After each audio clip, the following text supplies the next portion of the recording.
आज मी आपल्याला सांगेन, आता बहुतेकांनी इथं बोलत असताना सांगितलं की दादा आमचा पाण्याचा प्रश्न कधी सुटणार आहे. एवढे लोक आले गेले परंतु आमच्या इथं पाण्याचा प्रश्न सुटलेला नाही.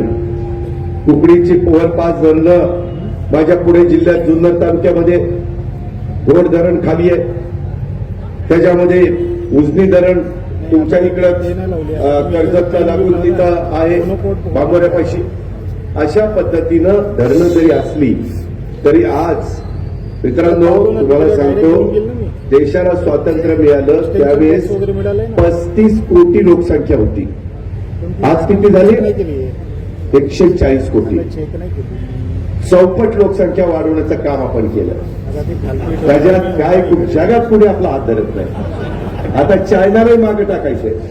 इतके दिवस चायना पुढे होतं, पण आता चायना एकावर थांबायला लागले आणि आम्ही सांगून दमलोय.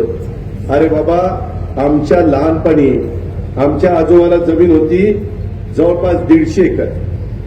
त्यांना 6 मुलं, त्यांना आधी 25-25 एकर, त्यांच्या मुलांना झाली 2 मुलं आणि 12.5 एकर. आता त्यांना 2 मुलं झाली आणि 6.25 एकर. पुढच्या वेळेस अत्यल्प भूधार आहे आणि त्याच्या पुढच्या वेळेस भूमिहीन. काय करावं, काय कुठनं जमिनी आणायच्या, कुठनं पाणी आणायचं. जेवढं काही सह्याद्रीच्या परिसरामध्ये आम्ही सारखा तिथं अभ्यास करतोय.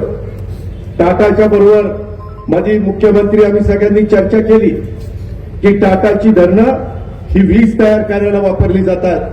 त्या काळामध्ये फक्त पाण्यावर वीज तयार केली जायची.